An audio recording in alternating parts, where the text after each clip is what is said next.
Bem-vindo ao curso online de psicanálise. Lição 10. A descoberta da psicanálise.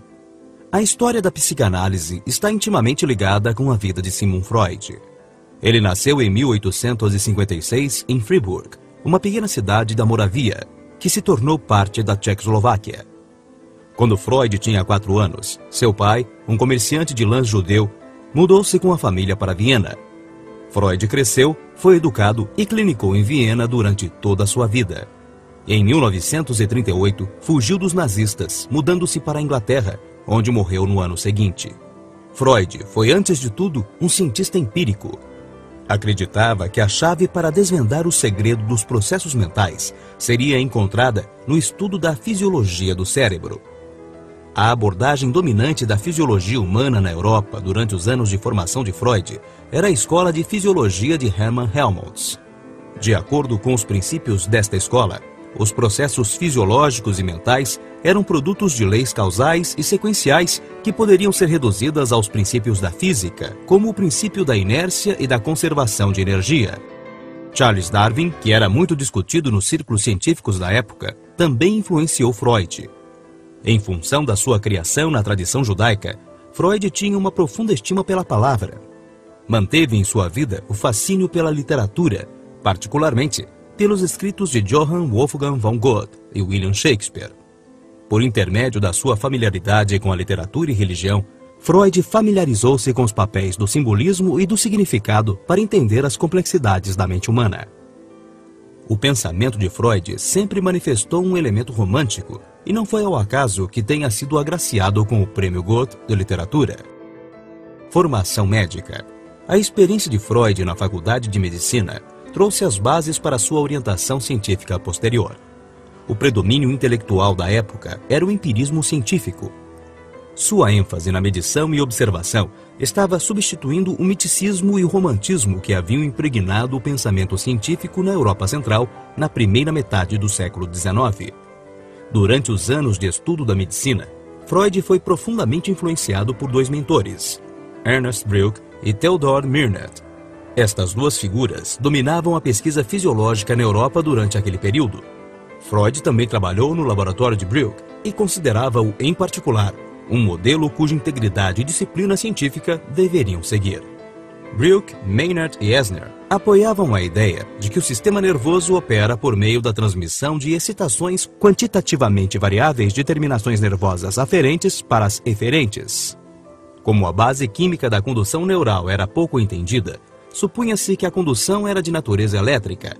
A noção central do pensamento de Breuck era de que a mente e o corpo são organizados por intermédio do paralelismo psicofísico. O arco reflexo era seu modelo de funcionamento neural. Em outras palavras, nenhuma atividade central espontânea existe no sistema nervoso. Ele meramente funciona como um instrumento passivo que permanece inativo até ser estimulado por energias exógenas. O resultado final do estímulo é a redução da irritação que ingressa a um mínimo. Essa fisiologia de forças e energias, baseando-se fortemente na doutrina da conservação de energia, exerceria um efeito de longo alcance sobre o pensamento de Freud. Após a graduação na escola médica, Freud continuou a trabalhar no laboratório de Breuck durante 1 ano. Foi lá que ele desenvolveu sua ambição científica predominante. Sua ideia era aplicar os princípios de Breuck ao sistema nervoso. Ele estava convencido que tanto manifestações psicopatológicas como o funcionamento mental normal poderiam ser explicados em termos das forças e energias que regulam o sistema nervoso.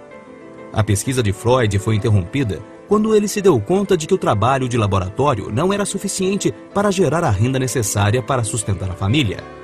Ele havia se apaixonado por Martha Bernays e foi forçado a iniciar a atividade clínica para prover um padrão de vida adequado à sua noiva.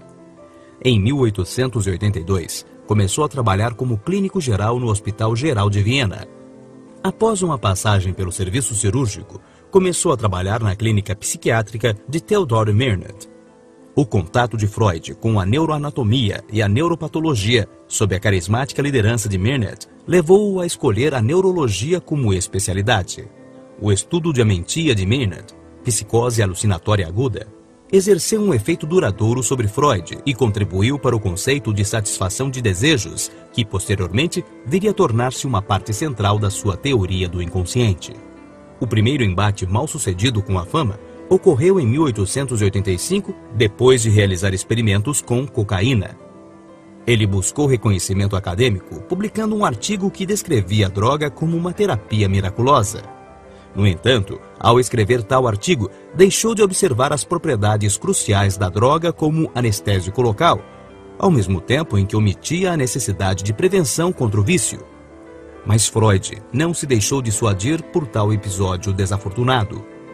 Ainda em 1885, recebeu uma bolsa que lhe permitiu estudar de outubro de 1885 a fevereiro de 1886 na Salpêtrière, em Paris.